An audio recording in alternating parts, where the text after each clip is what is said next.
ਏਕ ਓੰਕਾਰ ਸਤਿਨਾਮ ਕਰਤਾ ਪੁਰਖ ਨਿਰਭਉ ਨਿਰਵੈਰ ਅਕਾਲ ਮੂਰਤ ਅਜੂਨੀ ਸੈਭੰ ਗੁਰ ਪ੍ਰਸਾਦ ਜਪ ਆਦ ਸਚ ਜੁਗਾਦ ਸਚ ਹੈ ਭੀ ਸਚ ਨਾਨਕ ਹੋਸੀ ਭੀ ਸਚ। ਗੁਰੂ ਨਾਨਕ ਅੰਗਦ ਗੁਰੂ ਅਮਰਦਾਸ ਪਦ ਬੰਦ ਰਾਮਦਾਸ ਅਰਜੁਨ ਗੁਰੂ ਵਰ ਸ੍ਰੀ ਹਰਿ ਗੋਬਿੰਦ ਹਰੀ ਰਾਏ ਹਰਿ ਕ੍ਰਿਸ਼ਨ ਗੁਰ ਤੇਗ ਬਹਾਦਰ ਚੰਦ ਦਸਵੇਂ ਗੋਬਿੰਦ ਸਿੰਘ ਗੁਰੂ ਨਮੋ ਚਰਨ ਅਰਵਿੰਦ। ਜਿਸ ਮਹਿ ਅੰਮ੍ਰਿਤ ਗਿਆਨ ਹੈ ਮਾਨਕ ਭਗਤ ਵੈਰਾਗ ਗੁਰੂ ਗ੍ਰੰਥ ਸਾਹਿਬ ਉਦਦ ਬੰਦੋਂ ਕਰ ਅਨਰਾਗ।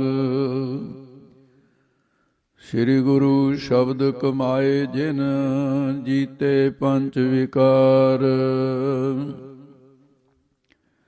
ਤਿਨ ਸੰਤਨ ਕੋ ਬੰਦਨਾ ਸਿਰ ਚਰਨਨ ਪਰਤਾਰ। ਬੇਸਮਾਰ ਅਥਾਹ ਅਗੰਤ ਅਤੁਲੈ ਜਿਉ ਬੁਲਾਵੋ ਤਿਉ ਨਾਨਕ ਦਾਸ ਬੋਲੇ।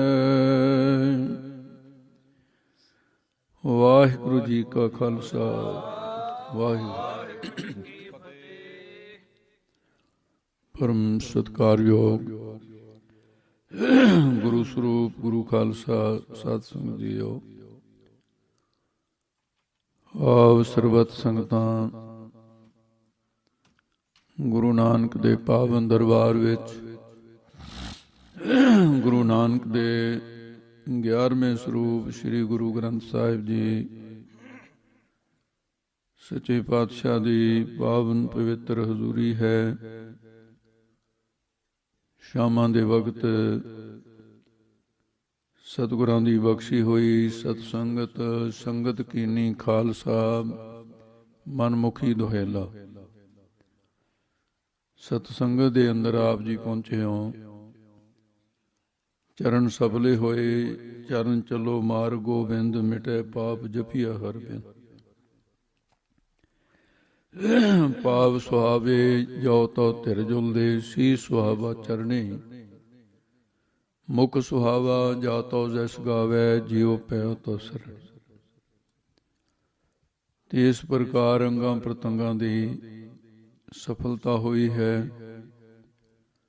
ਸੀਸ ਨਵਾਇਆ ਗਿਰ ਪਰੈ ਸਭ ਪਾਪਨ ਕੀ ਪੋਟ। ਇਹ ਉਹ ਘਰ ਹੈ, ਇਹ ਉਸ ਘਰ ਦਾ ਦਰ ਹੈ। ਗੁਰੂ ਨਾਨਕ ਦੀ ਗੁਰਤਾ ਗੱਦੀ ਤੇ ਜਿਸ ਜਾਮੇ ਦੇ ਵਿੱਚ ਵੀ ਗੁਰੂ ਸਵਾਇਮਾਨ ਹੋਇਆ, ਸੀਸ ਝੁਕਾਉਣ ਵਾਲਿਆਂ ਨੂੰ ਬਦਲੇ ਦੇ ਅੰਦਰ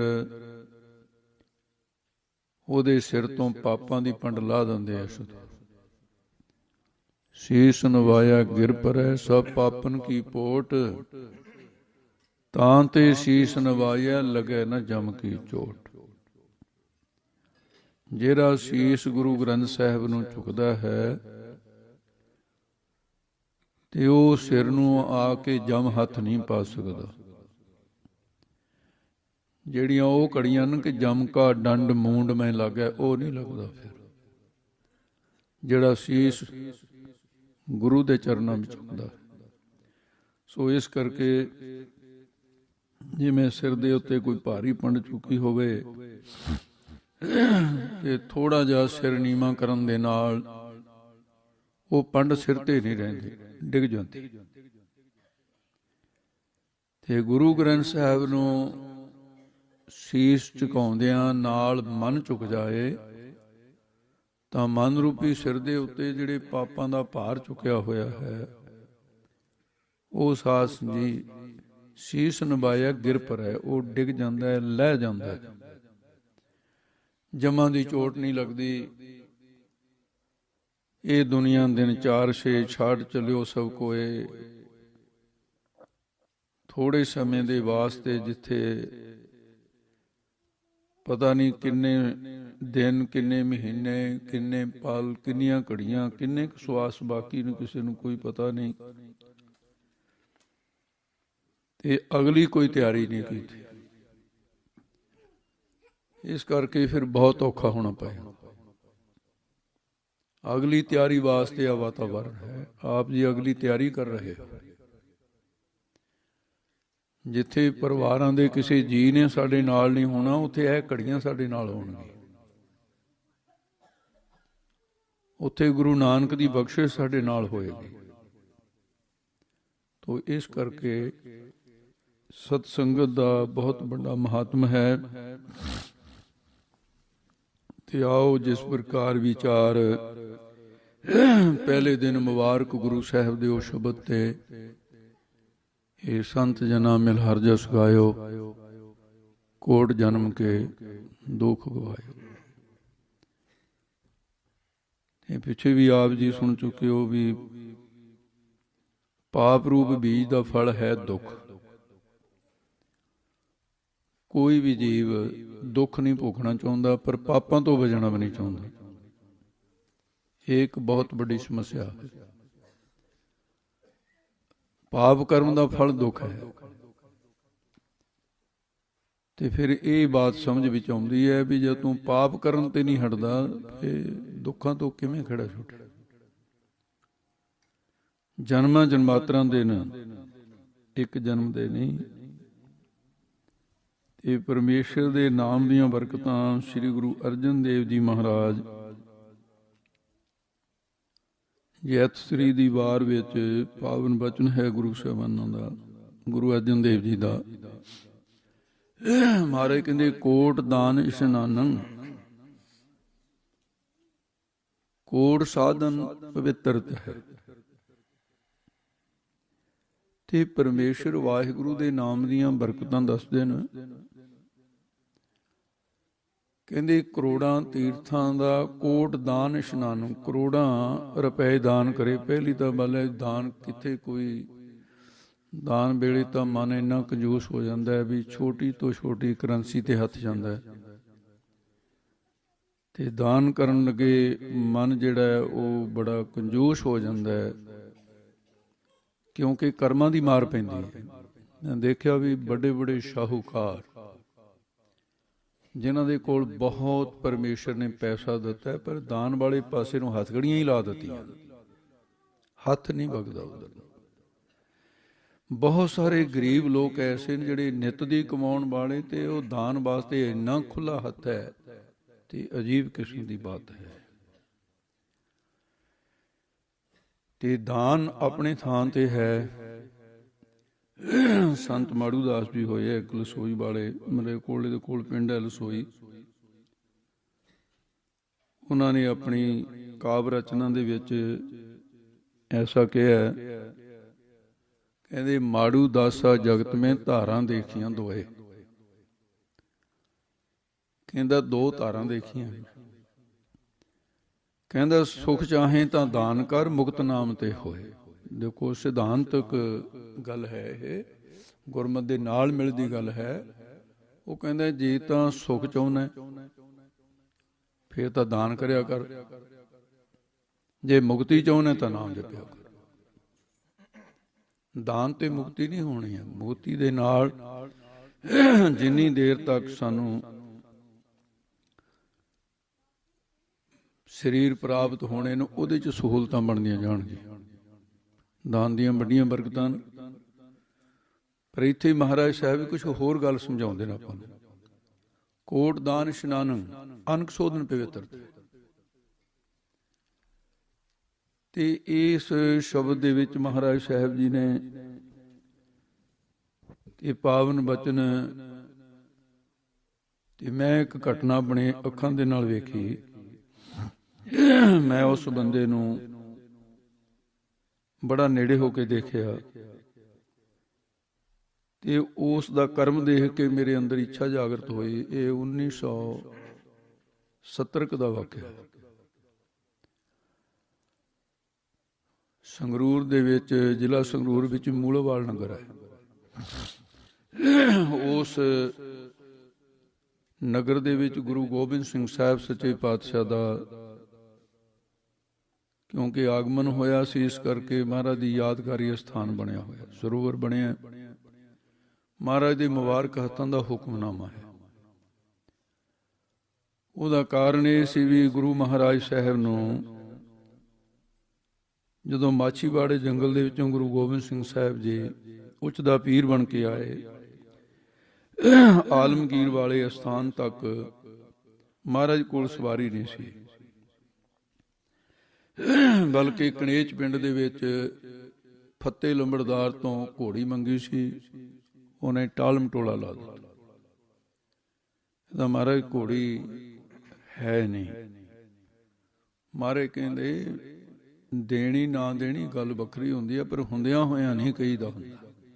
ਕਹਿੰਦਾ ਨਹੀਂ ਮਹਾਰਾਜ ਹੈ ਹੀ ਨਹੀਂ। ਮਹਾਰਾਜ ਕਹਿੰਦੇ ਚੰਗਾ ਫਿਰ ਹੈ ਹੀ ਨਹੀਂ। ਉਹ ਘੋੜੀ ਫਤਿਹ ਜਾ ਗਈ ਤੇ ਮੁੜ ਕੇ ਉਸ ਪਿੰਡ ਦੇ ਵਿੱਚ ਇਹੋ ਜਿਹਾ ਭਾਣਾ ਵਰਤਿਆ ਵੀ ਘੋੜੀ ਨਹੀਂ ਬਚੀ। ਤੇ ਹੁਣ ਪਿੰਡ ਵਾਲੇ ਗੁੱਸਾ ਕਰਦੇ ਨੇ ਜਦੋਂ ਕਿਤੇ ਇੱਕ ਤਾਂ ਮੈਂ ਕਹਿ ਦਿੱਤਾ, ਉਹ ਕਣੇਚ ਵਾਲੇ ਕਹਿੰਦੇ ਨਹੀਂ ਜੀ ਐਂ ਸੀ ਜੀ, ਆਓ ਸੀ। ਮੈਂ ਕਿਹਾ ਚੱਲ ਐਂ ਦੱਸੋ ਵੀ ਉਹ ਤੁਹਾਡੇ 4 ਪੱਤੀਆਂ ਨੇ ਕਿਹੜੀ ਪੱਤੀ ਦਾ ਸੀ ਫੱਤਾ?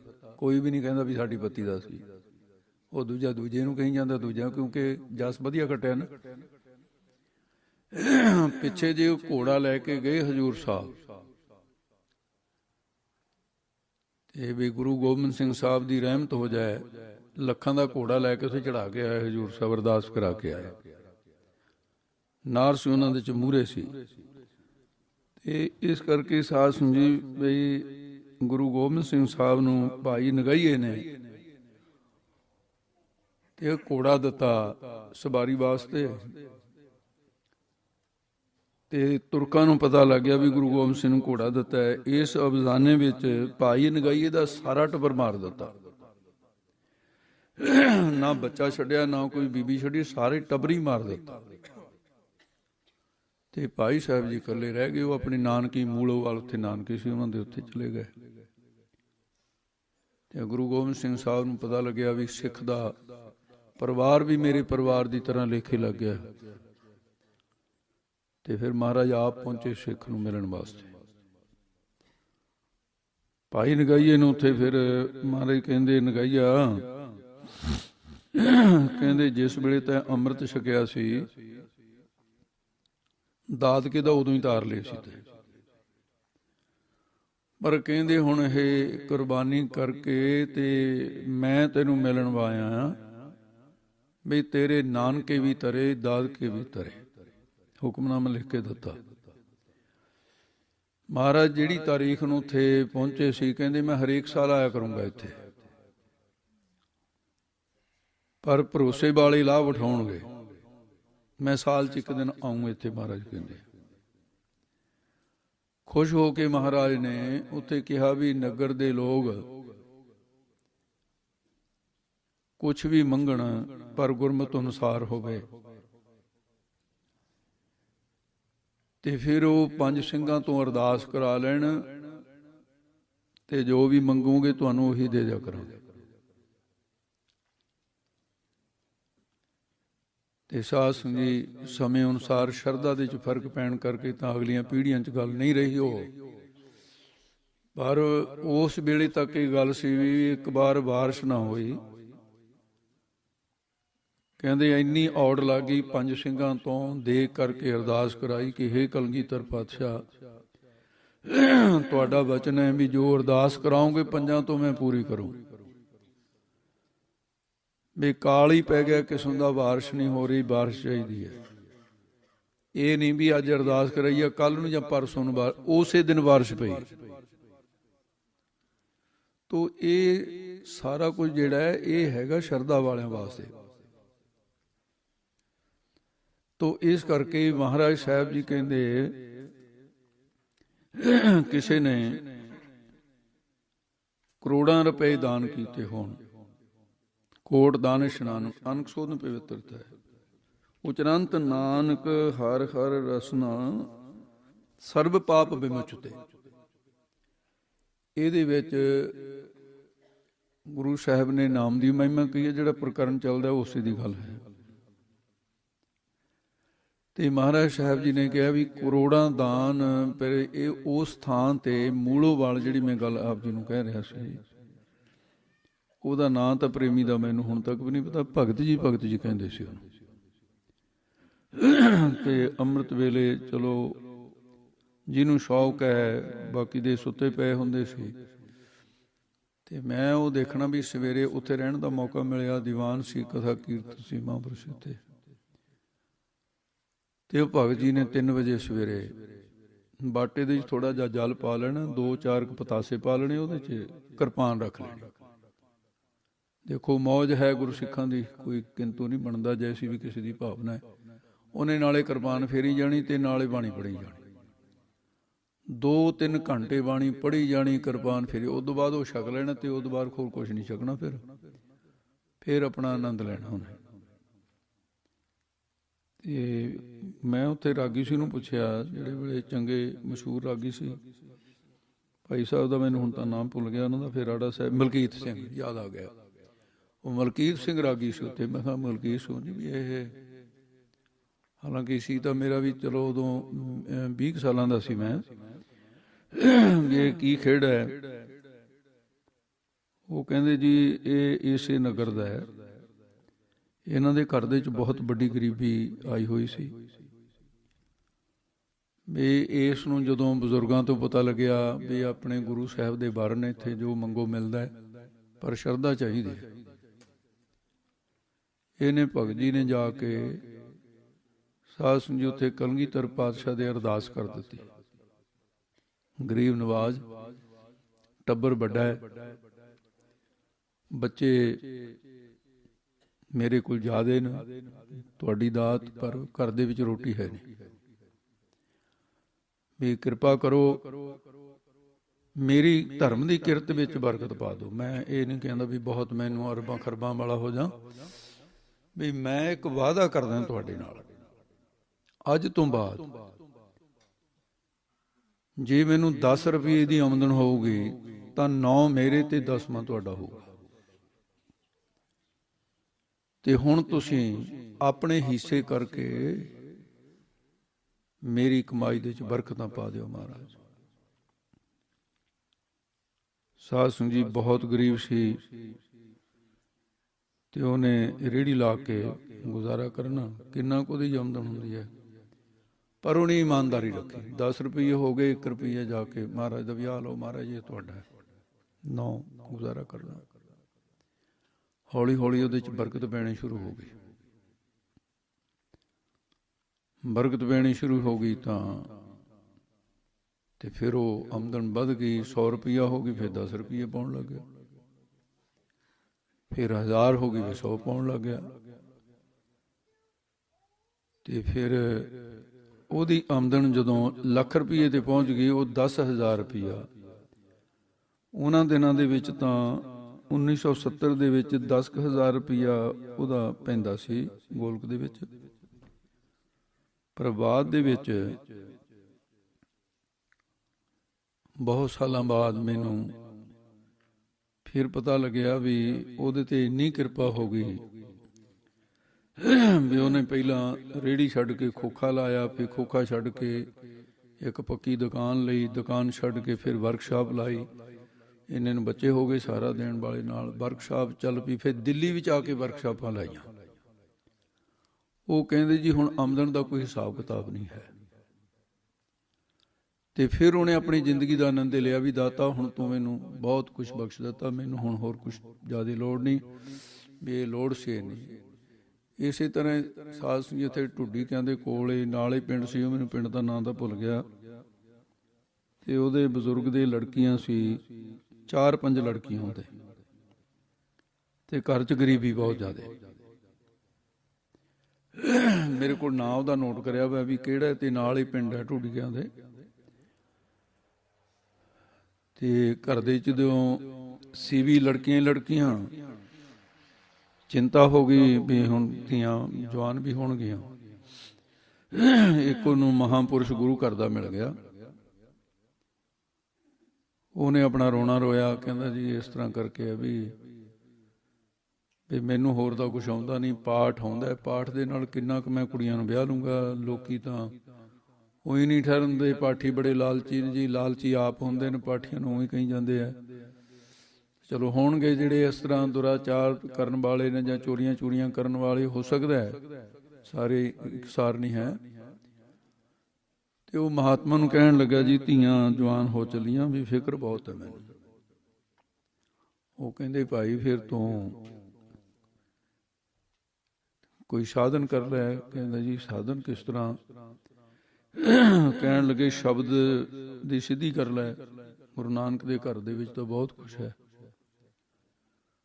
ਤੇ ਉਹਨਾਂ ਮਹਾਂਪੁਰਸ਼ਾਂ ਨੇ ਉਹਨੂੰ ਦੱਸ ਦਿੱਤਾ ਸੀ, ਉਹ ਬਰਕਤਾਂ ਵਾਲੇ ਸਾਧੂ। ਕਹਿੰਦੇ ਮਿਲ ਜੂਗਾ ਸਭ ਕੁਛ, ਪਰ ਲੋੜ ਅਨੁਸਾਰ ਵਰਤੀ, ਲਾਲਚ ਨਾ ਕਰੀ। ਕਹਿੰਦਾ ਜੀ ਸਤਿ। ਸਾਧ ਸੰਗਤ ਜੀ ਬੜੇ ਧਿਆਨ ਨਾਲ ਸੁਣਨ ਵਾਲੀ ਬਾਤ ਹੈ। ਤੇ ਨਾਂ ਨੂੰ ਕਿਸੇ ਨੂੰ ਚਾਹੀਦਾ ਹੋਵੇ, ਮੇਰੇ ਕੋਲ ਕਾਪੀ 'ਚ ਲਿਖਿਆ, ਮੈਂ ਤੁਹਾਨੂੰ ਦੇ ਵੀ ਸਕਦਾ, ਪਰ ਹੁਣ ਇਸ ਵੇਲੇ ਮੈਨੂੰ ਉਹਦਾ ਨਾਂ ਨਹੀਂ। ਨਾਲ ਹੀ ਪਿੰਡ ਹੈ ਉੱਥੇ ਢੁੱਡੀਕਿਆਂ ਤੋਂ, ਢੁੱਡੀਕੇ ਆਉਂਦਾ ਸੀ, ਪੁਰਾਣੀ ਗੱਲ ਹੈ। ਤੇ ਜਿਸ ਵੇਲੇ ਕੁੜੀ ਵਿਆਹੁਣ ਵਾਲੀ ਹੋਈ ਤੇ ਉਹ ਸ਼ਬਦ ਦੀ ਜਿਹੜੀ ਸਿੱਧੀ ਦੀ ਬਰਕਤ ਉਹਦੇ ਵਿੱਚ ਹੋ ਗਈ।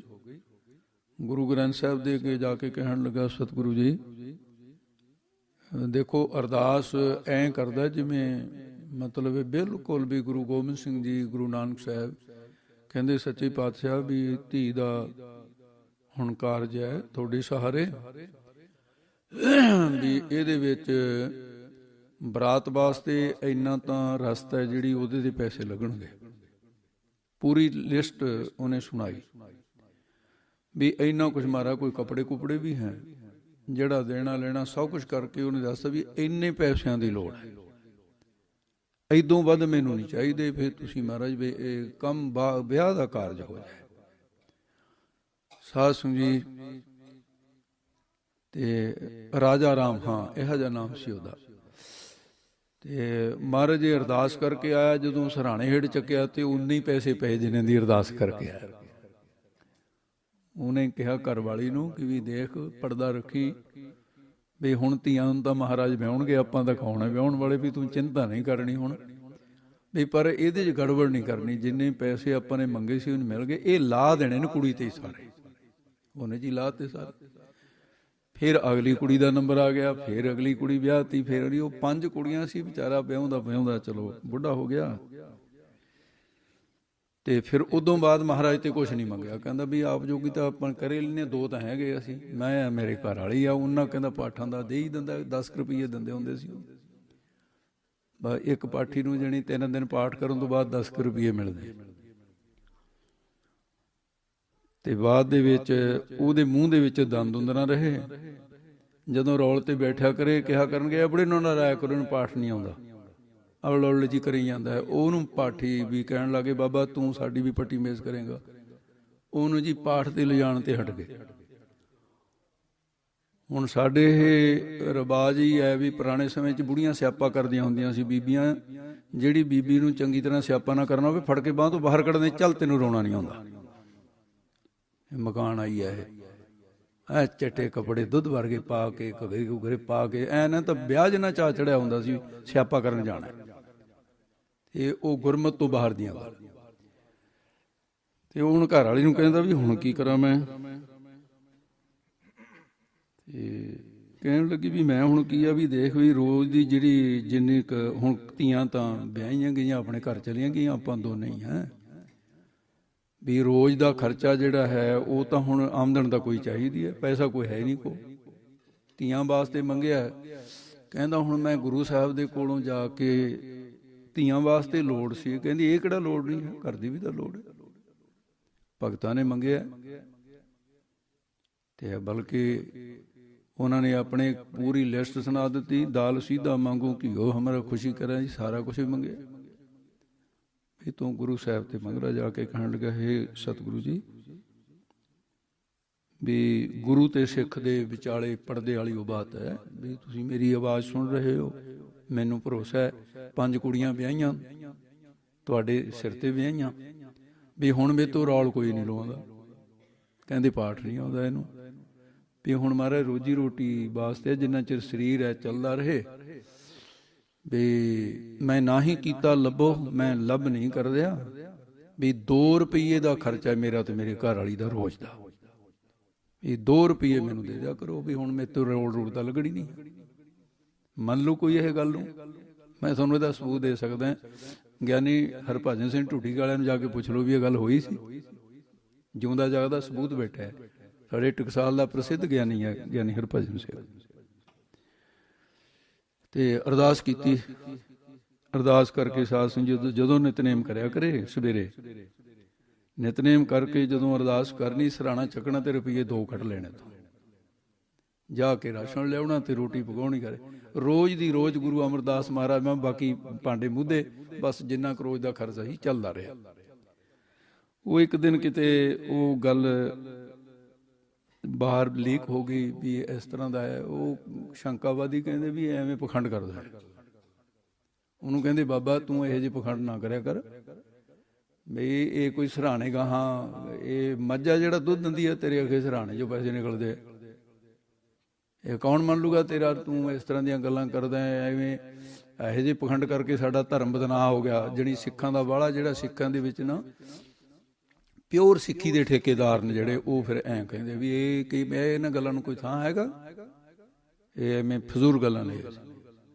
ਉਹ ਕਹਿੰਦੇ ਭਾਈ ਸਾਹਿਬ ਤੁਸੀਂ ਕਿਉਂ ਤੰਗ ਹੁੰਦੇ ਹੋ, ਤੁਹਾਡੇ ਵਾਸਤੇ ਫਜ਼ੂਲ ਹੋਣਗੀਆਂ, ਮੈਨੂੰ ਤਾਂ ਗੁਰੂ ਸਾਹਿਬ ਦਿੰਦਾ।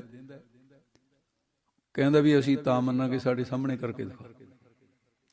ਉਹ ਕਹਿੰਦਾ ਵੀ ਦੇਖ ਇਹ ਅੰਤ ਬਾਰੇ ਤਾਂ ਨਹੀਂ ਲਈਦੇ, ਮਾੜੀ ਗੱਲ ਹੈ ਜਿਹੜੇ ਤੁਸੀਂ ਸਾਹਮਣੇ ਕਹਿੰਦੇ ਹੋ। ਇਹ ਜਿਵੇਂ ਮੈਂ ਗੁਰੂ ਗ੍ਰੰਥ ਸਾਹਿਬ ਤੋਂ ਮੰਗਿਆ, ਜੇ ਤੁਸੀਂ ਮੰਗੋ ਮਿਲੂ ਤੁਹਾਨੂੰ ਵੀ, ਪਰ ਮੈਨੂੰ ਲੱਗਦਾ ਹੀ ਨਹੀਂ, ਤੁਸੀਂ ਤਾਂ ਮੇਰੇ ਵਾਲੇ ਤੇ ਵੀ ਸ਼ੰਕਾ ਕਰਦੇ ਹੋ।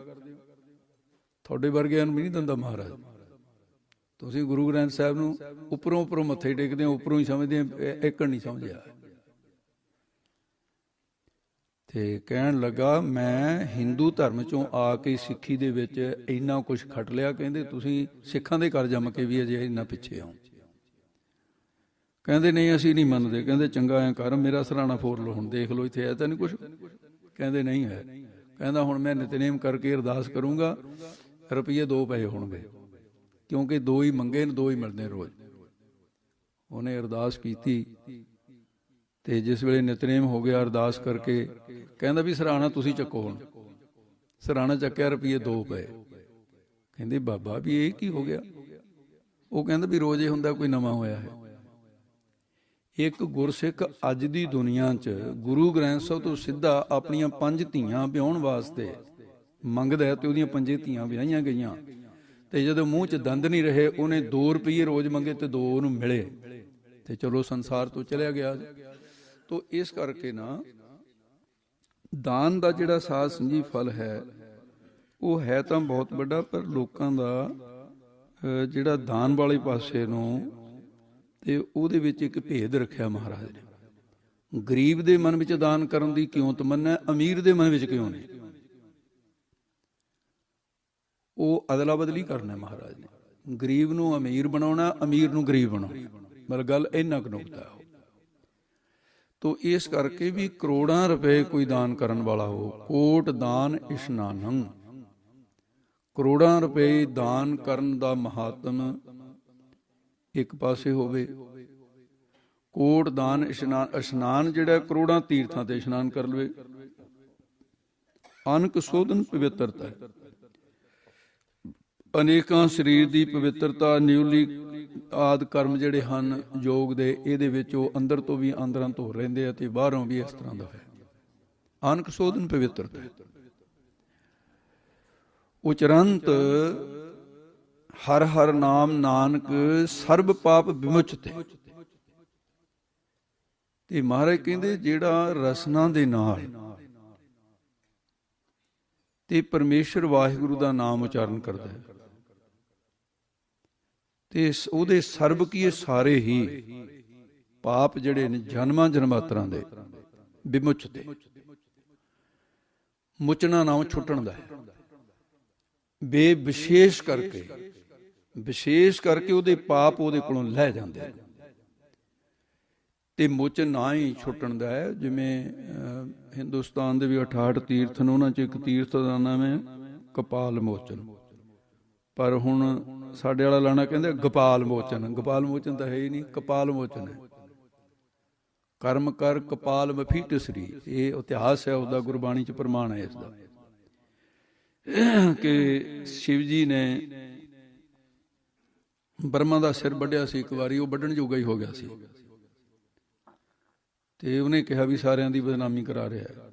ਵੱਡੀ ਗਲਤੀ ਹੋ ਗਈ ਸੀ ਬਰਮਾ ਦੇ ਕੋਲੋਂ, ਸਭਾ 'ਚ ਬੈਠਿਆਂ ਹੋ ਗਈ ਸੀ। ਸ਼ਿਵ ਜੀ ਨੇ ਸਿਰ ਵੱਢ ਸੁੱਟਿਆ ਉਹਦਾ, ਤੇ ਉਹ ਬ੍ਰਹਮ ਹੱਤਿਆ ਲੱਗੀ, ਉਹਦੇ ਹੱਥ ਨੂੰ ਕਪਾਲੀ ਚਿੰਬੜ ਗਈ। ਤੀਰਥਾਂ ਦੇ ਫਿਰੇ ਵੀ, ਕਿਤੇ ਤੀਰਥ ਨਹਾਉਣ ਨਾਲ ਗੰਗਾ ਤੇ ਗਿਆ, ਜਮਨਾ ਤੇ ਗਿਆ, ਸਰਸਵਤੀ ਤੇ ਗਿਆ, ਤ੍ਰਿਵੇਣੀ ਤੇ ਗਿਆ, ਕਿਤੇ ਨਹੀਂ ਲਈ। ਜਦੋਂ ਇੱਥੇ ਹਰਿਆਣੇ ਵਿੱਚ ਆ ਜਗ੍ਹਾ, ਉੱਥੇ ਆ ਕੇ ਉਹਨੇ ਉਸ ਤੀਰਥ 'ਚ ਇਸ਼ਨਾਨ ਕੀਤਾ, ਉਹ ਕਪਾਲ ਦਾ ਮੋਚਨ ਹੋ ਗਿਆ। ਕਪਾਲੀ ਜਿਹੜੀ ਹੱਥ ਨੂੰ ਚਿੰਬੜੀ ਸੀ ਉਹ ਲੈ ਗਈ ਉੱਥੇ। ਉਸ ਕਰਕੇ ਫਿਰ ਸ਼ਿਵ ਜੀ ਨੇ ਕਿਹਾ ਵੀ ਇਹ ਤੀਰਥ ਦਾ ਨਾਂ ਹੀ ਕਪਾਲ ਮੋਚਨ ਰੱਖ ਦਿਓ। ਹੁਣ ਉਹ ਵਿਗੜੇ ਹੋਏ ਸ਼ਬਦ ਗੋਪਾਲ ਮੋਚਨ ਗੱਗਾ ਲਾ ਦਿੰਦੇ ਆ, ਪਰ ਕਪਾਲ ਮੋਚਨ ਤੋ ਇਸ ਕਰਕੇ ਵਿਮੁਚਤ, ਵਿਸ਼ੇਸ਼ ਕਰਕੇ ਪਾਪ ਵਿਮੁਚਤ ਹੋ ਜਾਣਗੇ, ਜਾਣੀ ਪਾਪਾਂ ਤੋਂ ਛੁਟਕਾਰਾ ਹੋ ਜਾਊਗਾ। ਉਚਰੰਤ ਹਰ ਪਰਮੇਸ਼ਰ ਦਾ ਨਾਮ ਰਸਨਾ ਤੇ ਉਚਾਰਨ ਨਾਲ। ਤੇ ਗੁਰੂ ਸਾਹਿਬ ਨੇ, ਗੁਰੂ ਅਰਜਨ ਦੇਵ ਜੀ ਗਵਾਹੀ ਪਾਈ ਆਪਣੀ ਕਿ ਸਰਬ ਪਾਪ ਵਿਮੁਚਤੇ, ਸਾਰੇ ਪਾਪ ਲੈ ਜਾਣਗੇ। ਤੇ ਨਾਮ ਦੀਆਂ ਬਰਕਤਾਂ, ਨਾਮ ਕਿਵੇਂ ਪਾਪ ਕੱਟਦਾ ਹੈ। ਗੁਰਮੁਖ ਕੋਟ ਉਦਾਰ ਦਾ ਭਾਈ ਦੇ ਨਾਮੈ ਨਾਵੈ ਇੱਕ ਕਣੀ। ਤੇ ਨਾਮ ਦਾ ਕਿਣਕਾ ਦੇ ਕੇ ਕਬੀਰ ਸਾਹਿਬ, ਉਹਨਾਂ ਦਾ ਇੱਕ ਸੁਭਾਅ ਬਣਿਆ ਹੋਇਆ ਸੀ। ਵਿਆਹ ਦੇ ਵਿੱਚ ਜੇ ਰਿਸ਼ਤੇਦਾਰ ਵੀ ਸੱਦੇ ਨਹੀਂ ਸੀ ਜਾਂਦਾ, ਕਬੀਰ ਕਹਿੰਦਾ ਵਿਆਹ 'ਚ ਮਨ ਚੰਚਲ ਹੋ ਜਾਂਦਾ।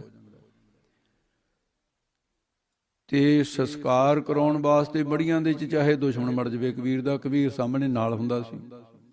ਕਬੀਰ ਦਾ ਨਿੰਦਕ ਮਰੇ, ਵਿਰੋਧੀ ਮਰੇ, ਕਬੀਰ ਨੇ ਨਾਲ ਜਾਣਾ। ਤੇ ਉਹ ਕਬੀਰ ਸਾਹਿਬ ਕਿਤੇ ਗਏ ਹੋਏ ਸੀ, ਤੇ ਹੁਣ ਇੱਕ ਸ਼ਖਸ ਨੂੰ ਕਰਮਾਂ ਦੀ ਮਾਰ ਪੈ ਗਈ। ਪੈਰ ਦੇ ਅੰਗੂਠੇ ਤੋਂ ਲੈ ਕੇ ਸਿਰ ਦੀ ਚੋਟੀ ਤੱਕ ਕੋੜ ਹੋ ਗਿਆ, ਸਾਰਾ ਸਰੀਰ ਫਿੱਟ ਗਿਆ। ਉਸ ਵੇਲੇ ਕੋੜ ਨੂੰ ਪੱਕਾ ਰੋਗ ਕਿਹਾ ਜਾਂਦਾ ਸੀ, ਵੀ ਨਾ ਹਟਣ ਵਾਲਾ ਰੋਗ ਹੈ। ਅਸਾਧ ਰੋਗ ਵੀ ਕਿਹਾ ਜਾਂਦਾ ਸੀ, ਜਿਹੜਾ ਸਾਧਿਆ ਨਾ ਜਾਵੇ। ਔਰ ਇਸ ਨੂੰ ਛੂਤ ਦਾ ਰੋਗ ਕਿਹਾ ਜਾਂਦਾ ਸੀ, ਵੀ ਜਿਹੜਾ ਕੋੜੀ ਦੇ ਕੋਲ ਬੈਠੇ ਉਹਨੂੰ ਵੀ ਕੋੜ ਹੋਊਗਾ। ਇਸ ਕਰਕੇ ਕੋੜੀ ਨੂੰ ਲੋਕੀ ਰੋਟੀ ਦੇਣ ਤੇ ਵੀ ਹਟ ਗਏ। ਇਹ ਤਾਂ ਭਗਤ ਪੂਰਨ ਸਿੰਘ ਵਰਗੇ ਜਿਹੜੇ ਕਨੇੜਿਆਂ ਦੇ ਚੁੱਕ ਚੁੱਕ ਕੇ ਲੈ ਕੇ ਕੋੜੀਆਂ ਨੂੰ ਪਾਈ, ਤੇ ਉਹਦੇ ਕੋੜ ਫੁੱਟਿਆ ਹੋਇਆ, ਰੋਟੀ ਮੰਗਦੇ ਨੂੰ ਦਿੰਦਾ ਨਹੀਂ ਕੋਈ। ਹੋਤੇ ਕੀ ਬਹਿਨ ਹੋਤੇ ਕੀ ਮਈਆ, ਹੋਤੇ ਕੀ ਬਹਿਨ ਹੋਤੇ ਕਾ ਭਈਆ, ਨਾ ਹੋਤੇ ਕੀ ਮਈਆ।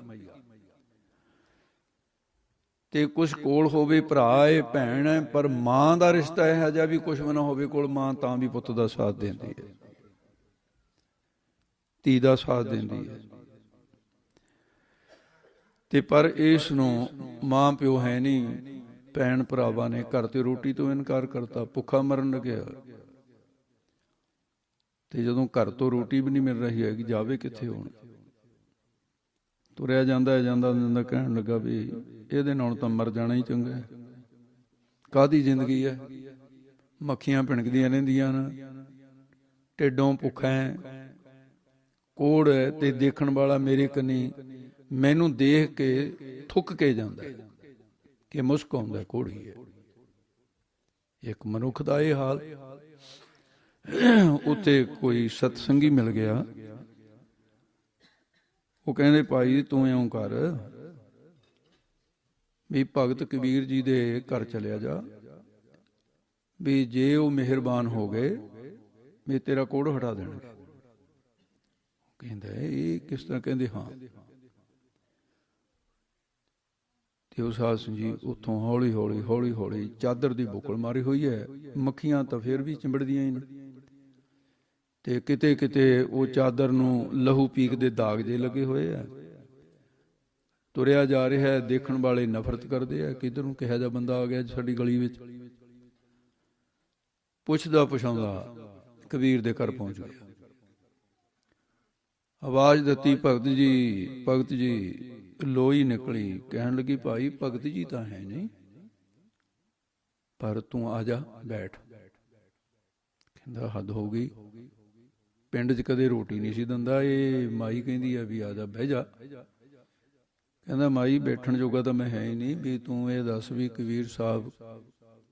ਕਹਿੰਦੀ ਭਾਈ ਫਿਰ ਤੂੰ ਜੋ ਕੁਛ ਰੁੱਖਾ ਮਿੱਸਾ ਹੈ, ਤੇ ਮੈਂ ਆਪਣੇ ਪਤੀ ਦੀ ਖੁਸ਼ੀ ਵਾਸਤੇ ਹਰ ਵਕਤ ਲੰਗਰ ਦਾ ਕੰਮ ਕਰਦੀ ਰਹਿੰਦੀ ਹਾਂ, ਕਿਉਂਕਿ ਇੱਥੇ ਤਾਂ ਮਹਾਤਮਾ ਵੀ ਆਏ ਰਹਿੰਦੇ ਨੇ। ਹੋਇਆ ਵੀ ਕਈ ਵਾਰ ਤਾਂ ਹੁੰਦਾ ਹੀ ਨਹੀਂ ਕੁਛ, ਪਰ ਚਲੋ ਅੱਜ ਇੰਨਾ ਕੁ ਹੈਗਾ, ਤੂੰ ਕੁਛ ਛਕ ਲੈ, ਦੂਰ ਤੋਂ ਆਏ। ਕਹਿੰਦਾ ਨਹੀਂ ਮਾਤਾ ਜੀ, ਛਕਣ ਦੀ ਤਾਂ ਲੋੜ ਨਹੀਂ, ਚਲੋ ਮੈਂ ਫੇਰ ਆ ਜਾਊਂਗਾ। ਕਹਿੰਦੀ ਜੇ ਕੰਮ ਕੋਈ ਮੇਰੇ ਕਰਨ ਵਾਲਾ ਹੈ, ਤੂੰ ਦੱਸ ਦੇ, ਕੰਮ ਤਾਂ ਦੱਸ ਤੂੰ। ਕਹਿੰਦਾ ਮਾਈ ਤੇਰੇ ਕਰਨ ਵਾਲਾ ਤਾਂ ਹੈ ਨਹੀਂ। ਉਹ ਕਹਿੰਦੀ ਵੀ ਇਹ ਤਾਂ ਦੱਸੇ ਤੇ ਪਤਾ ਲੱਗੂਗਾ ਵੀ ਹੈ ਜਾਂ ਨਹੀਂ ਹੈ। ਕਹਿੰਦਾ ਨਹੀਂ ਮਾਤਾ, ਕੰਮ ਹੀ ਐਡਾ ਵੱਡਾ। ਕਹਿੰਦੀ ਦੱਸ। ਉਹਨੇ ਜਦ ਦੱਸਿਆ ਵੀ ਮਾਤਾ ਆਹ ਦੇਖ, ਮੇਰਾ ਕੋੜ ਜਦੋਂ ਦਿਖਾਇਆ ਉਹਨੇ ਅੰਗ ਪੈਰ, ਵੀ ਮੇਰਾ ਤਾਂ ਪੈਰ ਦੇ ਅੰਗੂਠੇ ਤੋਂ ਲੈ ਕੇ ਸਿਰ ਦੀ ਚੋਟੀ ਤੱਕ ਗਲਿਆ ਪਿਆ ਸਰੀਰ, ਕੋੜ ਹੋ ਗਿਆ। ਮੈਨੂੰ ਕਿਸੇ ਨੇ ਦੱਸਿਆ ਵੀ ਕਬੀਰ ਸਾਹਿਬ ਹਟਾ ਦੇਣਗੇ। ਉਹ ਕਹਿੰਦੀ ਭਾਈ ਇਹੋ ਜਿਹੇ ਮਾੜੇ ਮੋਟੇ ਕੰਮ ਤਾਂ ਕਹਿੰਦੀ ਮੈਂ ਵੀ ਕਰ ਲੈਂਦੀ ਹੁੰਦੀ ਹਾਂ, ਵੀ ਇੰਨੇ ਕੁ ਕੰਮ ਪਿੱਛੇ ਤਾਂ ਨਾ ਕਬੀਰ ਨੂੰ ਡੀਕ, ਜੇ ਕੋਈ ਵੱਡਾ ਕੰਮ ਹੈ ਚਲੋ ਫਿਰ ਠੀਕ ਹੈ, ਫਿਰ ਤੂੰ ਬੈਠਾ ਰਹਿ, ਇਹ ਨਹੀਂ ਕੋਈ ਖਾਸ ਗੱਲ ਹੈਗੀ। ਕਹਿਣ ਲੱਗਿਆ ਇਹ ਮਾਈ ਦਾ ਦਿਮਾਗ ਖਰਾਬ ਹੋਇਆ, ਛੋਟਾ ਜਿਹਾ ਕੰਮ ਹੈ। ਉਦੋਂ ਵੈਦਾਂ ਦੇ ਕੋਲ ਵੀ ਇਹਦਾ ਇਲਾਜ ਹੈ। ਕਹਿਣ ਲੱਗਿਆ ਮਾਤਾ ਫਿਰ ਜੇ ਤੁਸੀਂ ਇਹ ਕਰ ਸਕਦੇ ਹੋ।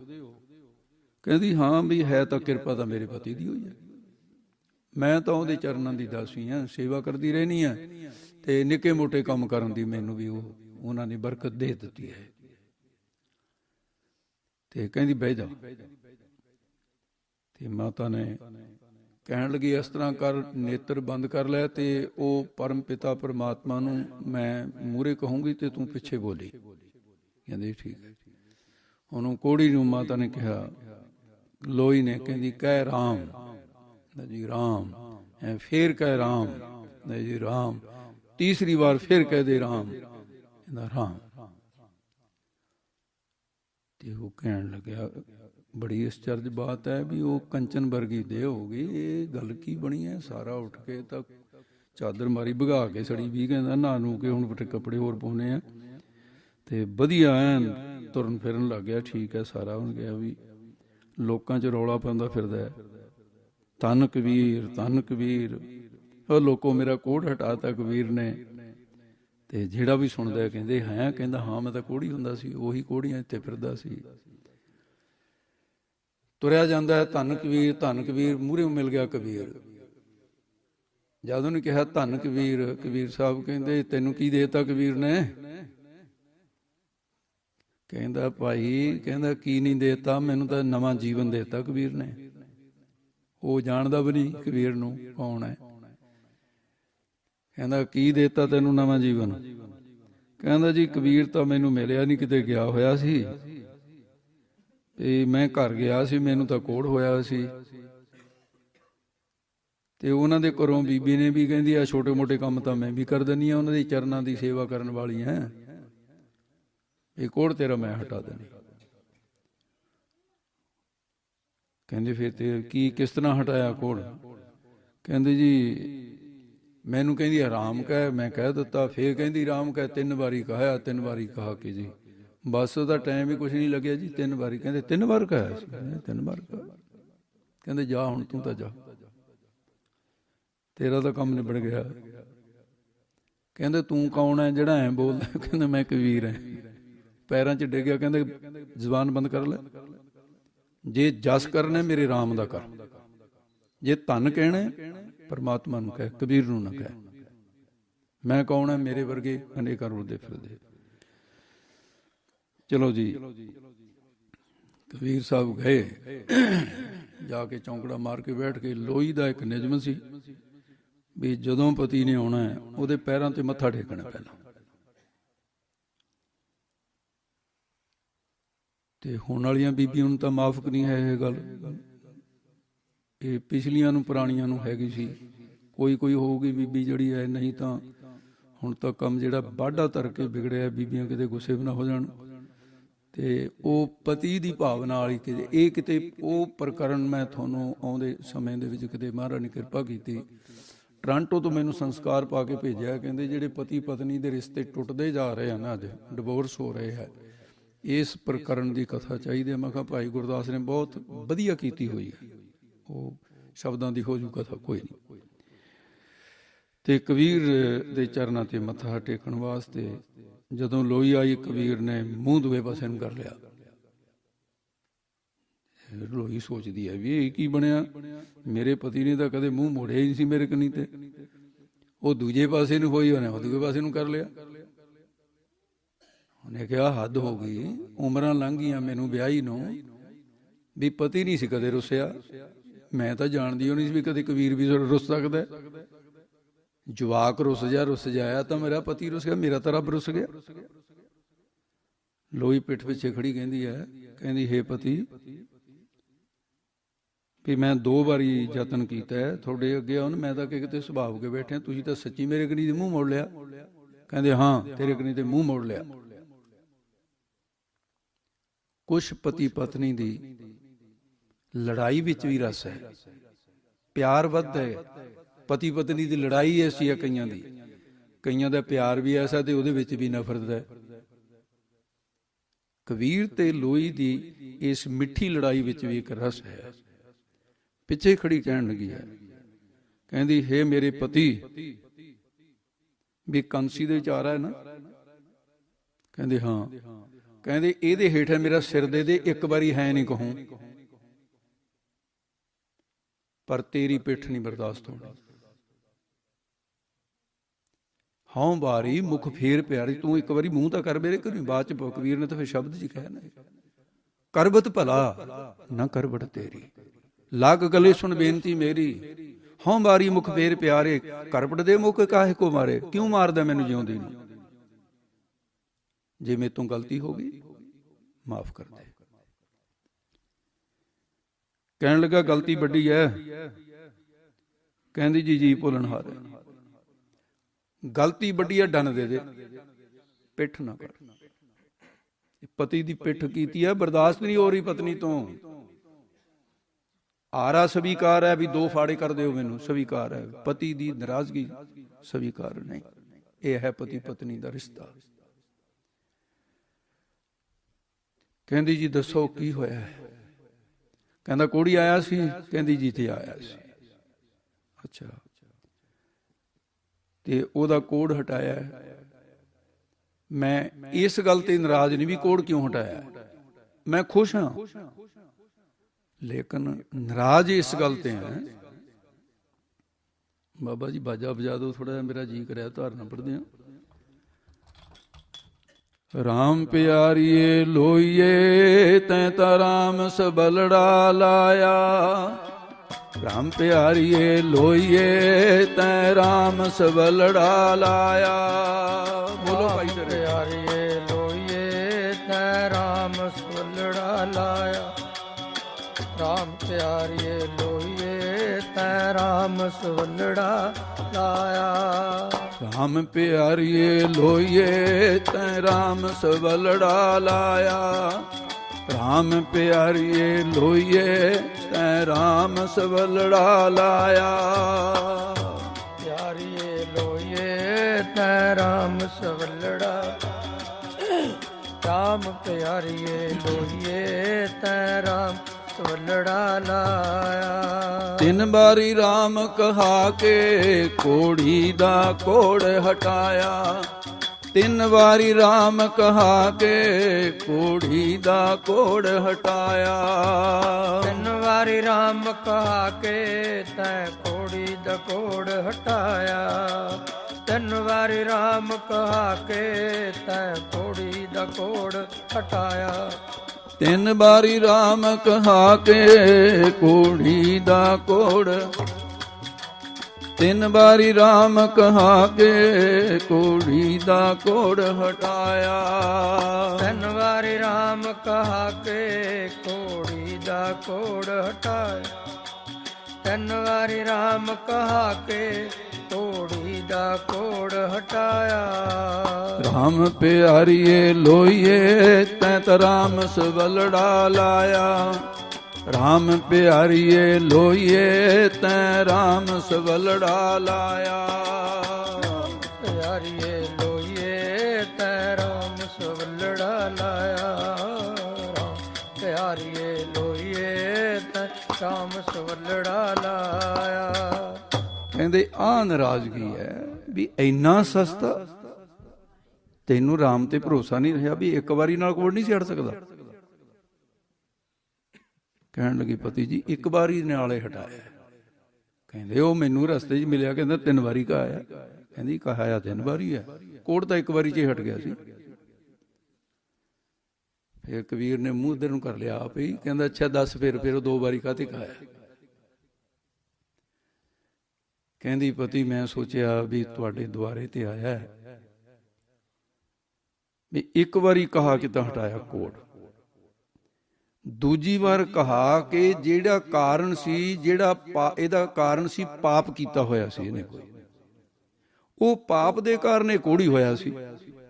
ਜੇ ਜੜ ਰਹਿ ਜਾਂਦੀ ਮੁੜ ਕੇ ਫਿਰ ਉਹ ਤਾਂ ਫਿਰ ਹਰਾ ਹੋ ਜਾਣਾ ਸੀ। ਫਿਰ ਤੁਹਾਡੇ ਆਇਆਂ ਦਾ ਕੀ ਫਾਇਦਾ ਹੁੰਦਾ। ਮੈਂ ਸੋਚਿਆ ਵੀ ਕਾਰਨ ਵੀ ਨਸ਼ਟ ਕਰ ਦਈਏ, ਪਾਪ ਨਸ਼ਟ ਕਰ ਦਿੱਤਾ। ਉਹਨੇ ਸੁਣਿਆ ਦੁੱਖ ਪਾਪ ਕਾ ਨਾਸ਼ ਕਰ ਦਿੱਤਾ, ਦੋਨੇ ਨਾਸ਼ ਕਰ ਦਿੱਤੇ। ਕਹਿੰਦੇ ਚੱਲ ਵੀ ਇਹਦੇ ਨਾਲ ਵੀ ਸਹਿਮਤ ਹੈ, ਇਹ ਵੀ ਚੰਗਾ ਕੀਤਾ, ਪਰ 3 ਵਾਰੀ ਫਿਰ ਕਿਉਂ ਕਹਾਇਆ? ਇੱਕ ਵਾਰੀ ਤਾਂ ਹੋ ਗਿਆ ਨਾ ਵਾਧੂ। ਕਹਿੰਦੀ ਨਾ ਜੀ ਇੱਕ ਵਾਰੀ ਵੀ ਵਾਧੂ ਨਹੀਂ ਹੈ। ਉਹ ਕਦੇ ਕਹਾਇਆ? ਕਹਿੰਦੀ ਜੀ ਮੈਂ ਸੋਚਿਆ ਵੀ ਹੁਣ ਤੁਹਾਡੇ ਦੁਆਰੇ ਤੋਂ ਆਏ ਵੀ ਜੰਮਣ ਮਰਨ ਤੋਂ ਮੁਕਤ ਵੀ ਕਰ ਦਈਏ। ਹੁਣ ਕੰਮੇ ਨਿਬੇੜ ਦਈਏ, ਕਿਹੜਾ ਵਾਰ-ਵਾਰ ਆਉਣੇ ਕਬੀਰ ਦੇ ਘਰ। ਧੰਨ ਗੁਰੂ ਅਰਜਨ ਦੇਵ ਮਹਾਰਾਜ ਕਹਿੰਦੇ ਨੇ ਉਚਰੰਤ ਰਸਨਾ ਦੇ ਨਾਲ ਹਰ ਹਰ ਨਾਮ ਨਾਨਕ ਅਨੇਕਾਂ ਜਿਹੜੇ ਪਾਪ ਕੀਤੇ ਸਰਬ ਸਾਰੇ ਸਰਬ ਪਾਪ ਵਿਮੁਚਤੇ। ਪਰ ਕਿਸ ਦੇ? ਜਿਹਨੇ ਯਕੀਨ ਕੀਤਾ। ਸਿੱਖ ਨੂੰ ਯਕੀਨ ਕਰਨ ਦੀ ਲੋੜ ਹੈ। ਇਸ ਕਰਕੇ ਗੁਰੂ ਸਾਹਿਬ ਇਸ ਪ੍ਰਕਰਨ ਦੇ ਵੀ ਸੰਤ ਜਨਾ ਮਿਲ ਹਰਜਸ ਗਾਇਓ ਕੋਟ ਜਨਮ ਕੇ ਦੁੱਖ ਗਵਾਇਓ। ਕੁਝ ਗੱਲਾਂ ਹੁੰਦੀਆਂ ਨੇ ਜਿਹੜੀਆਂ ਸੁਣਨ ਦੇ ਵਿੱਚ ਆਈਆਂ, ਭਗਤ ਨੇ ਸੁਣਾਉਣੀਆਂ ਦੇ, ਕੋਈ ਪੜ੍ਹਨ ਦੇ ਵਿੱਚ ਆਈਆਂ, ਤੇ ਕਿਤੇ ਕਿਤੇ ਕੋਈ ਗੱਲਾਂ ਐਸੀਆਂ ਜਿਹੜੀਆਂ ਆਪਣੀਆਂ ਅੱਖਾਂ ਨਾਲ ਦੇਖੀਆਂ। ਮੇਰੀਆਂ ਅੱਖਾਂ ਨੇ ਦੇਖਿਆ, ਮੇਰੇ ਸਾਰੇ ਪਿੰਡ ਨੇ ਦੇਖਿਆ, ਸਾਡੇ ਜਥੇ ਦੇ ਸਿੰਘਾਂ ਨੇ ਦੇਖਿਆ, ਜਿਸ ਦੇ ਸਾਰਾ ਪਿੰਡ ਗਵਾਹ ਹੈ। ਸਾਡੇ ਨਗਰ ਦੇ ਵਿੱਚ ਇੱਕ ਸਰਦਾਰ ਸੁੱਚਾ ਸਿੰਘ ਸਰਪੰਚ ਵੀ ਰਿਹਾ ਕਈ ਸਾਲ। ਉਹਦੀ ਮੋਟਰ ਤੇ ਇੱਕ ਭਈਆ ਰਹਿੰਦਾ ਸੀ, ਯੂਪੀ ਬਿਹਾਰ ਤੋਂ ਆਏ ਸੀ ਝੋਨਾ ਲਾਉਣ ਵਾਸਤੇ। ਤੇ ਉਸ ਦਾ ਪਤਾ ਨਹੀਂ ਕੀ ਕਾਰਨ ਵਰਤਿਆ ਵੀ ਉਹਨੂੰ ਭਈਏ ਨੂੰ ਕੋੜ ਹੋ ਗਿਆ। ਤੇ ਜਦੋਂ ਉਹ ਕੰਮ ਕਰਨ ਤੇ ਨਿਕੰਮਾ ਹੋ ਗਿਆ, ਸਰਦਾਰ ਜੀ ਨੇ ਕਹਿਤਾ ਵੀ ਤੂੰ ਬਈ ਆਪਣੇ ਦੇਸ਼ ਨੂੰ ਜਾਣਾ, ਚਲਿਆ ਜਾ, ਤੂੰ ਹੁਣੇ ਮੋਟਰ ਚੋਂ ਨਿਕਲ। ਇੱਥੇ ਜਦੋਂ ਆਉਣਾ ਮੁਸਕ ਮਾਰਦਾ ਤੇਰੇ ਕੋਲੋਂ, ਇੱਥੇ ਸਾਰੇ ਨਿਆਣਿਆਂ ਨੂੰ ਬਿਮਾਰੀ ਲੱਗ ਜੂਗੀ। ਉਹ ਸਾਧ ਸਿੰਘ ਜੀ ਉੱਥੇ। ਤੇ 1971 ਵਿੱਚ ਜਦੋਂ ਮਹਾਰਾਜ ਸਾਹਿਬ ਨੇ ਬਾਹਰ ਜਿਹੜਾ ਸੀ ਜਹਾਂ ਦਾਣੇ ਤਹਾਂ ਖਾਣੇ, ਕਈ ਸਾਲ ਮਹਾਂਪੁਰਸ਼ਾਂ ਦੇ ਨਾਲ ਬਤੀਤ ਹੋਏ। ਤੇ ਫਿਰ ਮੈਂ ਉਸ ਸਾਲ 2 ਪਿੰਡਾਂ 'ਚ ਗੁਰਦੁਆਰਾ ਨਹੀਂ ਸੀ ਸਾਡੇ, 2 ਪਿੰਡਾਂ ਦੇ ਸਾਂਝੇ ਥਾਂ ਤੇ ਗੁਰਦੁਆਰਾ ਬਣਾਇਆ। ਤੇ ਉੱਥੇ 5 ਅਖੰਡ ਪਾਠਾਂ ਦੀ ਲੜੀ ਚੱਲਣੀ ਸੀ। ਤੇ ਉਹਨੇ ਸੋਚਿਆ ਵੀ ਗੁਰਦੁਆਰੇ ਚੱਲਦੇ ਆ, ਚਲੋ ਰੋਟੀ ਤਾਂ ਮਿਲੂਗੀ ਜੀ, ਹੋਰ ਨਹੀਂ ਕੁਛ। ਉਹ ਭਈਆ ਜੀ ਸਾਡੇ ਤੋਂ ਗੁਰਦੁਆਰੇ ਆ ਗਏ। ਗੁਰਦੁਆਰੇ ਬੈਠਾ ਇੱਕ ਥਾਂ ਤੇ ਉਹ ਭਾਈ ਜਗਦੀਸ਼ ਸਿੰਘ ਸਿਉੜੇ ਪਿੰਡ ਦਾ ਅਜੇ ਵੀ ਹੈਗਾ, ਸਰੀਰ ਕਾਇਮ ਹੈ। ਤੇ ਹੋਰ ਸਾਰੇ ਉਹ ਨਾ ਬੜਾ ਨਫ਼ਰਤ ਕਰਨ, ਕਹਿੰਦੇ ਆ ਜੀ ਆ ਕੇ ਬਹਿ ਗਿਆ ਇੱਥੇ ਭਈਆ, ਇਹਨੂੰ ਭਜਾਓ ਇੱਥੋਂ। ਮੈਂ ਕਿਹਾ ਤੁਹਾਡੀ ਅਕਲ ਟਿਕਾਣੀ ਹੈਗੀ? ਇਹ ਗੁਰਦੁਆਰਾ ਤੁਹਾਡੇ ਕੱਲਾਂ ਦੇ ਬੈਕ ਰਹਿ ਹੈ, ਇਹ ਕੋੜੀ ਕਿੱਥੇ ਜਾਣਗੇ? ਫਿਰ ਮੰਗਤੇ ਕਿੱਥੇ ਜਾਣਗੇ? ਗੁਰੂ ਨਾਨਕ ਦਾ ਘਰ ਸਭ ਦਾ ਸਾਂਝਾ ਹੈ। ਗੁਰੂ ਨਾਨਕ ਕੋੜੀਆਂ ਦੇ ਕੋਲ ਚੱਲ ਚੱਲ ਕੇ ਆਪ ਗਿਆ, ਤੇ ਫਿਰ ਉਹਦੇ ਪਰਥਾਂ ਸ਼ਬਦ ਉਚਾਰਨ ਕੀਤਾ। ਤੇ ਮਹਾਰਾਜ ਸਾਹਿਬ ਜੀ ਨੇ ਉਹਦਾ ਕੋੜ ਵੀ ਹਟਾਇਆ। ਨੂਰਾ ਕੋੜੀ ਸੀ ਉਹਦਾ ਨਾਮ ਸੀ। ਜੀਓ ਤਪਤ ਹੈ ਬਾਰੋ ਬਾਰ ਇਹ ਸ਼ਬਦ ਉਚਾਰਨ ਕੀਤਾ ਉਹਦੇ ਥਾਂ। ਇਹ ਗੁਰੂ ਨਾਨਕ ਦਾ ਘਰ ਹੈ। ਗੁਰੂ ਨਾਨਕ 11ਵੇਂ ਥਾਂ ਤੇ ਬੈਠਾ ਹੈ। ਇਹਨੂੰ ਕਿਵੇਂ ਤੁਸੀਂ ਕੱਢੋਗੇ? ਤੇ ਚਲੋ ਸਿੰਘ ਚੁੱਪ ਕਰ ਗਏ। ਮੈਂ ਉਹਦੇ ਕੋਲ ਗਿਆ ਵੀ ਇਹਦੇ ਕੋਲ, ਮੈਂ ਕਿਹਾ ਕੈਸੇ? ਬਸ ਰੋਣ ਲੱਗ ਗਿਆ। ਕਹਿੰਦਾ ਬਾਬਾ ਕੁਛ ਨਹੀਂ, बस भूखे मरते हैं, रोटी नहीं मिलती, दवाई नहीं मिलती, क्या करें, कहाँ जाएं? मैं कहा किते जाने की लोड़ नहीं, इत्थे बैठा रह चुप करके। जे रोटी ना देणगे तो मैनू दसी तूं। मैं ਸਿੰਘਾਂ ਨੂੰ ਕਿਹਾ ਵੀ ਆਪ ਰੋਟੀ ਬਾਅਦ 'ਚ ਖਾਏ, ਪਹਿਲਾਂ ਰੋਟੀ ਇਹਨੂੰ ਦਿਓ। ਜੇ परमात्मा ਨੂੰ खुश करना नहीं, थोड़ा पाठ करी तो कौडी मुल नहीं होना, करो चाहे ना करो। ਦੁਆਰੇ ਤੇ ਇੱਕ ਲੋੜਵੰਦ ਆਇਆ ਹੈ। ਇੰਨੇ ਜਣੇ ਤੰਦਰੁਸਤ ਇੱਕ ਦੀ ਲੋੜ ਨਹੀਂ ਪੂਰੀ ਕਰ ਸਕਦੇ। ਸਿੱਖੀ ਕਿੱਥੇ ਆ ਫਿਰ? ਚਲੋ ਜੀ ਉਹ ਵਿਚਾਰੇ ਡਰਦੇ ਮਾਰੇ ਨੂੰ ਕਿਹਾ ਵੀ ਠੀਕ ਹੈ ਵੀ ਇਹ ਅੰਦਰੋਂ ਚਾਹੇ ਉਹਨਾਂ ਨੂੰ ਪਸੰਦ ਸੀ ਬੱਚਿਆਂ ਨੂੰ ਚਾਹੇ ਨਹੀਂ, ਪਰ ਉਹ ਫਿਰ ਰੋਟੀ ਉਹਨੂੰ ਦੇਣੀ ਸ਼ੁਰੂ ਕਰਤੀ। ਮੈਂ ਉਹਨੂੰ ਕਿਹਾ ਭਈਆ ਇੱਕ ਗੱਲ ਸੁਣ ਵੀ 5 ਅਖੰਡ ਪਾਠ ਹੋਣੇ ਨੇ, ਤੈਨੂੰ ਬਾਣੀ ਬਾਰੇ ਗਿਆਨ ਤਾਂ ਨਹੀਂ ਹੈ, ਪਰ ਅਸੀਂ ਸਪੀਕਰ ਨਹੀਂ ਬੰਦ ਕਰਾਂਗੇ ਰਾਤ ਦੇ। ਤੂੰ ਹਰ ਵਕਤ ਜੋ ਕੁਛ ਪਾਠੀ ਬੋਲਦੇ ਨੇ ਕੰਨਾਂ ਨਾਲ ਸੁਣੀ ਜਾਈ, ਤੇ ਇਹਦੇ ਨਾਲ ਕੀ ਪਤਾ ਤੇਰਾ ਕੋਈ ਪਾਪ ਕੱਟਿਆ ਜਾਵੇ, ਮੈਨੂੰ ਇਹ ਨਹੀਂ ਪਤਾ ਹੈਗਾ, ਪਰ ਗੁਰੂ ਨਾਨਕ ਦੇ ਦਰ ਤੇ ਜੇ ਰੱਖੇਗਾ ਸ਼ਰਧਾ, ਔਰ ਇੱਥੋਂ ਸੰਗਤ ਜਿੱਥੇ ਨੂੰ ਲੰਘਦੀ ਹੈ ਇਹਦੀ ਚਰਨ ਧੂੜ ਆਪਣੇ ਉੱਤੇ ਸਿੱਟ ਲਿਆ ਕਰ। ਇਹ ਕਹਿੰਦੇ ਨੇ ਚਰਨ ਧੂੜ ਮਿੱਟੀ ਹੁੰਦੀ ਹੈ। ਇਹ ਮੇਰੇ ਪਿੰਡ ਦੀ ਗੱਲ ਹੈ। ਤੇ ਜਿਹੜੇ ਭਾਈ ਕਹਿੰਦੇ ਨੇ ਕਹਿੰਦਾ ਇਕੱਠੀ ਕਰਕੇ ਲਿਆਓ ਸਿਰ 'ਚ ਪਾ ਦਈਏ, ਲਿਆ ਸੰਗਤ ਦੀ ਹੋ ਗਿਆ। ਸਭ ਤੋਂ ਪਹਿਲਾਂ ਮੈਂ ਆਪਣੇ ਆਪ ਨੂੰ ਪਾਉਣ ਨੂੰ ਤਿਆਰ ਹੋਊਂਗਾ।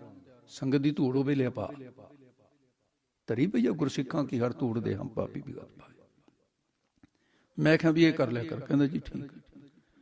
ਉਹਨੇ ਵਿਚਾਰੇ ਨੇ ਕਰਨਾ ਸ਼ੁਰੂ ਕਰ ਦਿੱਤਾ।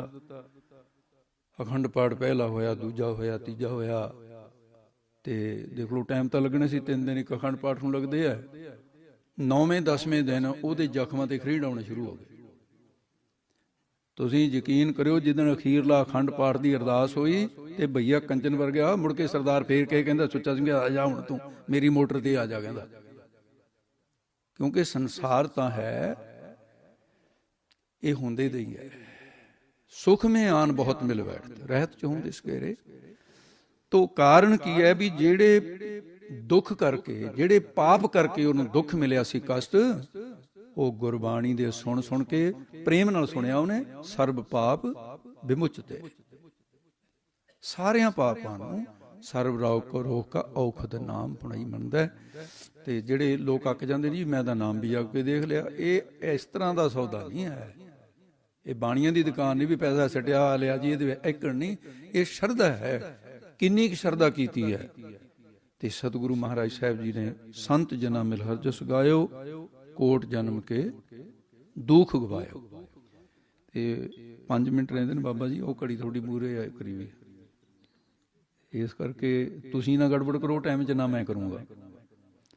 ਤੇ ਜੇ ਇਹ ਟਾਈਮ ਸੀ ਟਾਈਮ ਪੀਸ ਨਾਲ ਚੱਲਣਾ ਫਿਰ ਮੈਂ ਇਹਦੇ ਨਾਲ ਵੀ ਸਹਿਮਤ ਹਾਂ। ਜੇ ਅਸਲੀ ਟਾਈਮ ਨਾਲ ਚੱਲਣਾ ਮੈਂ ਉਹਦੇ ਨਾਲ ਵੀ ਸਹਿਮਤ ਹਾਂ।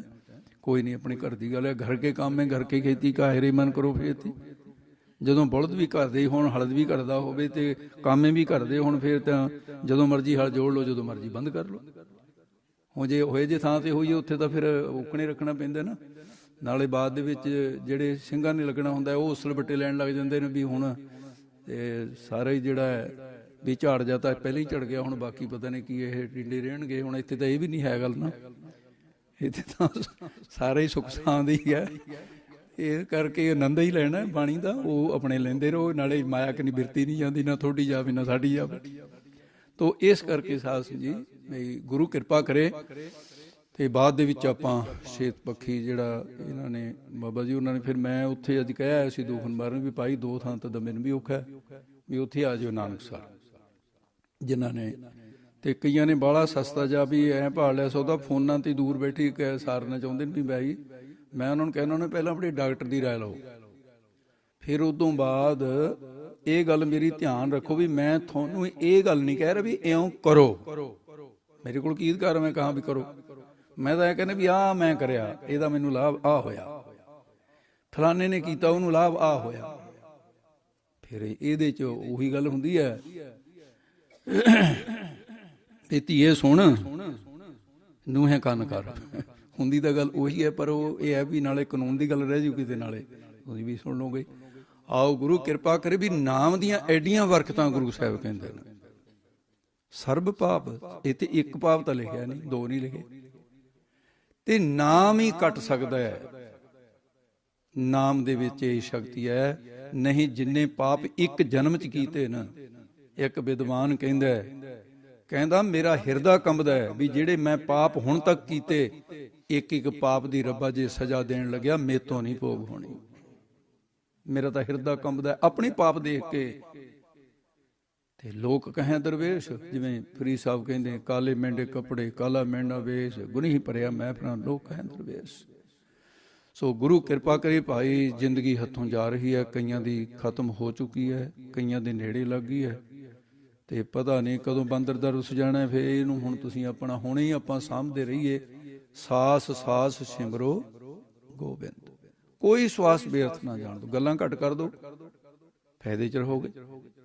ਥੋੜਾ ਸਵਣਾ ਖਾਵਣਾ, ਥੋੜਾ ਬੋਲਣ ਗੁਰਮਤਿ ਪਾਏ, ਸਾਰੀਆਂ ਚੀਜ਼ਾਂ ਥੋੜੀਆਂ ਕਰ ਦੋ, ਪਰ ਨਾਮ ਨੂੰ ਵਧਾਓ ਹਰ ਵਕਤ। ਤੇ ਆਦਤ ਪੈਂਦੀ ਮਨ ਨੂੰ ਹੀ ਜੀ ਪੈ ਜਾਂਦੀ ਹੈ, ਫਿਰ ਆਪਣੇ ਆਪ ਹੀ ਰੁਮਕਾ ਵੱਜਣ ਲੱਗ ਜਾਂਦਾ ਹੈ। ਸੰਕਲਪ ਦੇ ਵਿੱਚ ਆਪ ਹੀ ਹੋਣਾ ਸ਼ੁਰੂ ਹੋ ਜਾਊਗਾ। ਹੁਣ ਤਾਂ ਯਤਨ ਕਰਿਆ ਨਹੀਂ ਹੁੰਦਾ, ਫਿਰ ਆਪਣੇ ਆਪ ਹੋਊਗਾ, ਨਿਰਯਤਨ ਹੋਊਗਾ। ਗੁਰੂ ਕਿਰਪਾ ਕਰੇ। ਮੈਂ ਸੰਗਤ ਦੇ ਵਿੱਚ ਬੀਬਾ ਜੀ ਹੋਰਾਂ ਤੋਂ, ਜਿਹੜੇ ਆਪਣੀ ਪਤੀ ਦੀ ਇੰਨੀ ਸੇਵਾ ਕਰ ਰਹੇ ਆ, ਇਹਨਾਂ ਦੇ ਘਰ ਗਿਆ ਸੀ ਮੈਂ, ਤੇ ਮੇਰੇ ਮਨ ਤੇ ਬੜਾ ਪ੍ਰਭਾਵ ਪਿਆ ਇਸ ਗੱਲ ਦਾ ਵੀ ਅੱਜ ਵੀ ਇਹੋ ਜਿਹੀਆਂ ਬੱਚੀਆਂ ਸਾਡੇ ਸਮਾਜ ਵਿੱਚ ਹੈਗੀਆਂ ਜਿਹੜੀਆਂ ਆਪਣੀ ਪਤੀ ਦੀ ਇਸ ਤਰ੍ਹਾਂ ਸੇਵਾ, ਇਸ ਹਾਲਤ ਵਿੱਚ ਇਉਂ ਸੇਵਾ ਨਿਭਾ ਰਹੀ ਹੈ। ਗੁਰੂ ਕਿਰਪਾ ਕਰੇ।